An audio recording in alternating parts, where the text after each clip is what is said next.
welcome to the Vongiano Predicament. I'm your host, Steve Vongiano. I'm a moderate centrist. Some have even called me a milquetoast fence-sitter. And I'm here to bring you all the news the mainstream media hides from you, as if you were a child, or possibly a dog, and the news was several pounds of raw meat. Give us the meat, mainstream media. Today we're talking all about Elon Musk. Heard of him? He believes in free speech so hard, he paid $44 billion for a website and only filed one measly lawsuit to get out of it. But this former free speech warrior, and also probably a ninja warrior, I think he's lethal with a nunchaku, has decided that he needs to enforce draconian misgendering policies. What could have gotten into him, and what can be done to get it out? Ivermectin, question mark? We'll see. Also, in significantly less important news, Donald Trump has dominated the super, and many are saying duper, Tuesday primary races. Nikki Haley already dropped out, but is there a way she could drop out harder? Like, instead of a press release endorsing him, maybe she also does a series of erotic trampoline videos. I'm just asking questions, and there's going to be a whole lot more of them when the show starts right on schedule.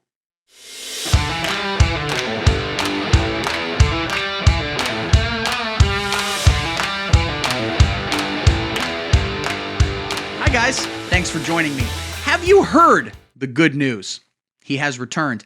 That's right. We need faith in this country, and I didn't think I'd ever be the one to say this. As all of my loyal viewers know, I am not at all a crazy religious nutjob. I am a hardcore libertarian, at least for straight and possibly white people, and ultimately, I'm a punk rock skateboarder who rages against the machine. But when I see the problems we face in this great nation, home of the free, because of the brave, Semper Fi, rest in peace, Toby Keith, I can't help but think that maybe, just maybe, God is the answer. When we have millions of homeless people wandering the streets, shooting up smack, and often being illegal immigrant border jumpers who could potentially trans up your son, that's right, even your cute son, you have to think, maybe, just maybe, we all need to accept the healing power of the one true prophet. And I'm of course referring to Yaqub. I'm a Hotep now. Did you know that blacks are the real Jews, and therefore if we don't send more guns to Israel, we're silencing melanated voices? Let me tell you, I had no idea about any of this until just this past weekend. Producer Nancy Mom and I were going to Costco to, of course, burn down Costco because it's socialism. So we had to go to the Costco 3 towns over because we already burned the one nearer to us, and, well, we never got around to pouring gasoline on the tire center because we met some really interesting guys right outside. They had a number of pamphlets and some really engaging collage art. They were dressed awesome.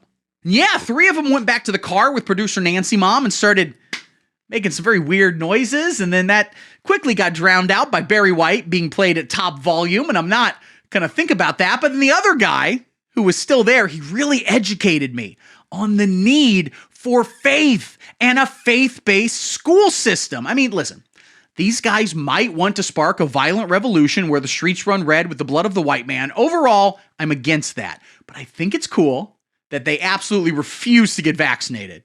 They will not be doing that, thank you very much. And they managed to somehow both hate the government and also at the same time cash government checks to homeschool their kids. Oh, let me tell you something. I thought I knew what disrespecting women was before. So yeah, praise be to Jah. I think Yaqub was the good guy in the stories they told me. Pretty sure I got the right point. And now I'm ready to really explore my spiritual journey. I just ordered I believe they're called kente cloths from Amazon.com. That's the one. And when it arrives, I will, of course, make a whole video where I kneel silently for 20 minutes. So you have that to look forward to. But in the meantime, let's talk about, you guessed it, the gosh darn news.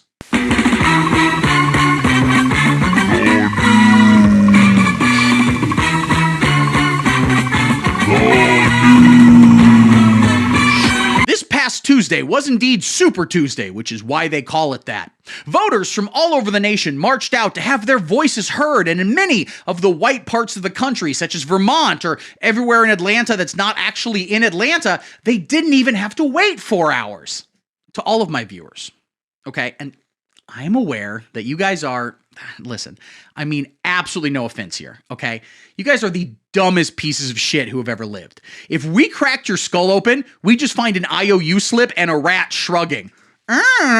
You're morons, all of you. Again, no offense. No offense, but you eat shit and you are shit. So I'm ready to explain to you what a primary is. You see, every 4 years, we do an election where a Republican, who I'm against, runs, opposed to a demon in human flesh who wants to eat your babies and then trans the babies via their digestive tract. Again, I'm a moderate centrist. But did you know that these candidates for president don't just appear out of thin, or in many cases thick, air?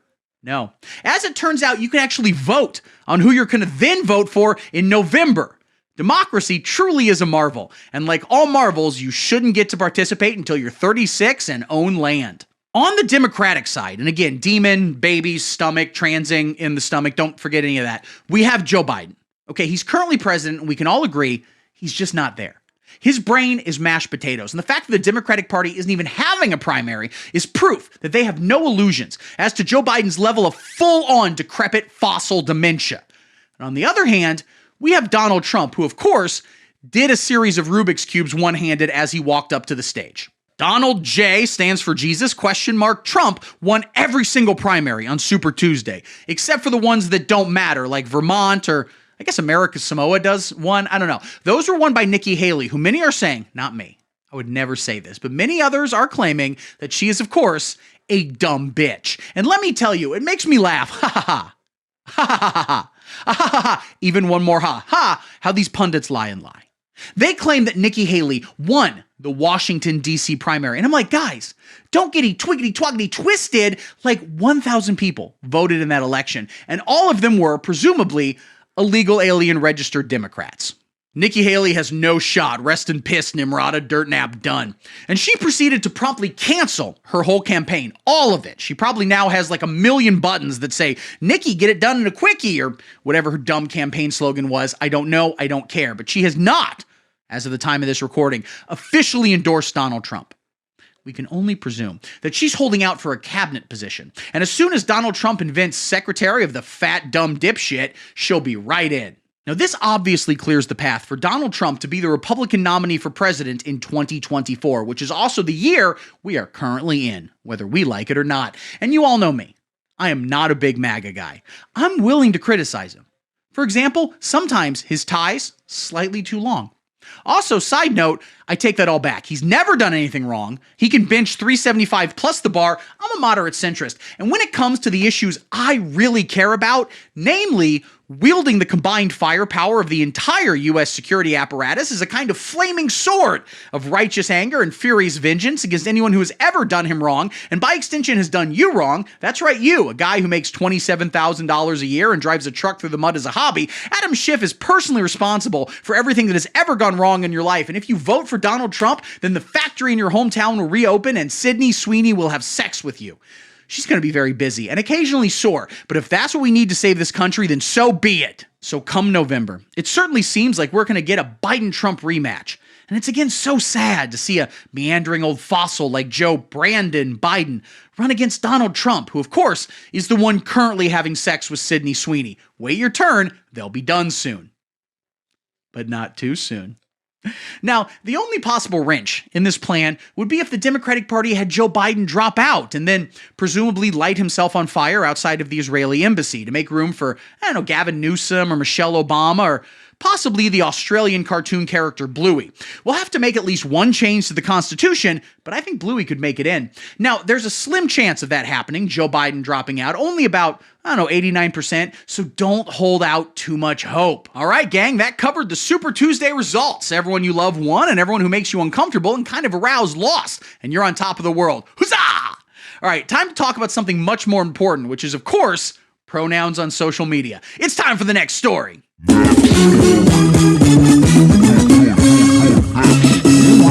X.com. A website that has always existed and has always been called that. I believe it was written on stone tablets in the Bible times, circa, 1974. Hear ye! It is saith upon high that ecthis.cometh shall be whenever you can calleth other people slurth eth. It always existed. A few years back, this site was purchased by one Elon Musk, easily among the top 5 smartest people on Earth. It goes Albert Einstein, Steve Urkel, Godzilla, Charlie Kirk, and then Elon Musk. Donald Trump excluded from lists due to street smarts. Now, Elon, like all smart people, knows the value of free speech and how every human possesses it as an inalienable right.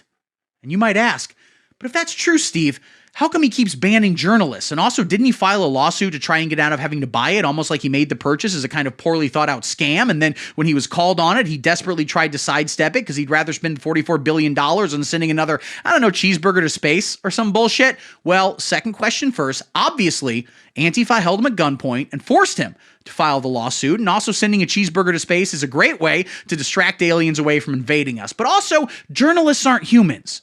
They're pig people, and so they don't have any rights at all. You're allowed to hit them, and one might argue are morally obligated to do so. But this past week, X.com brutally, and some are saying vivaciously, turned against its very commitment to free speech. They reintroduced policy that reduced the visibility of posts that purposefully misgender or call someone by a name they no longer go by, known as dead naming. That's right, speaking biological truth and saying that boys have penises and girls don't have penises, and that also smaller penises are actually preferable both sexually and in terms of doing kung fu. Just saying these facts that everyone knows will get your visibility reduced, which is more or less equivalent to ass-fucking the Declaration of Independence. Fellow moderate centrist voices spoke up, letting Elon know that we will no longer be buying ads on his platform as long as he keeps up this draconian thought policing. And our withdrawal is going to be a big hit. The entire site is currently being paid for by a series of porn bots, and then me paying $20 a week to have my phone number blasted out to everyone's feed just so they can text me and we can chat. About what? Doesn't matter. Literally anything. You see Dune yet? Pretty good. Now at first, Elon, who again used to be really cool and could be cool again if he tried harder. You listening? He tried to brush it all away by saying this new policy would only take effect in Brazil due to some kind of law they have down there. But we see through you, Elon, because we all know they don't even have phones in Brazil. They use all their technology for butt lifting. This law is clearly designed to limit the free speech of Americans, specifically the free speech to tell everyone that their penis goes in slacks and their whatever the opposite of a penis is goes in dresses. Flowery dresses, also perfume and long hair. Make women women again. In response to our anti-disestablishment consternations, you're welcome, Elon quickly reversed the policy and even told Libs of TikTok founder Chaya Raichik that she, quote, won't be banned, which has led us all to say, in unison, Steve Vongino never dated Chaya Raichik. Stop saying that, okay? We were never romantically involved. I don't get aroused at the sight of floor-length jean skirts and getting scolded at in Hebrew. Stop spreading scandalous lies. Also, it's cool that you can misgender people on X now. Hell yeah, dudes rock! Anyway, Elon Musk is still a super cool guy. He personally designs and then builds by hand rockets. And also, he simply cannot wear a condom. He goes raw and then names all his kids after things he definitely understands, like science or math. But you watch out, Mr. Musk. You're at the cool kid table now, a table full of people who spend literally all day just posting tweets about how Michelle Obama has a dick and then advertising their skull-shaped base Substacks. But you could get kicked off this table any day, buddy. So continue staying committed to free speech. And remember, it doesn't matter how much money you lose. The U.S. government will probably bail you out anyway. All right, guys, thank you so much for watching. We had fun. We got done with that one. I recorded that one quick. I didn't do a lot of takes. I'm killing it today. Oh my God, I feel good. Like and subscribe. You gotta like and subscribe, guys. Go down there, hit the button. Okay, I'm on all the social medias. I'm on Twitter, which is called X.com and has always been called that. I'm on Instagram, I'm on TikTok, and I'm on Patreon. And guys, you go over to patreon.com/The Vongino Predicament, and for $5 a month, that is the cost of a $5 footlong. Back when we were a real country, okay? Back when we had values. For $5 a month, you get exclusive bonus content. You get access to another video every single week. Okay? A weekly bonus video where I react to fun things like Tucker Carlson or just get horny on Maine. Don't worry about it. Pay the $5, investigate all of it. Okay? You get raw feeds. And you get, some are saying most importantly, you get, of course, an executive producer credit. You helped. You guys all helped. I couldn't do it without you. It's not true. I could do it without you if I really wanted to. But it wouldn't be nearly as rewarding, if I didn't occasionally get a YouTube comment that just said, you're gay. So I'm glad you're helping out. And in your own way, ultimately, are the producer of this show. All right, guys, thank you so much for watching. I got another video coming at you right soon. And until next time... Elon Musk has a weird penis, right? We all can agree on that? Shut up and sit down.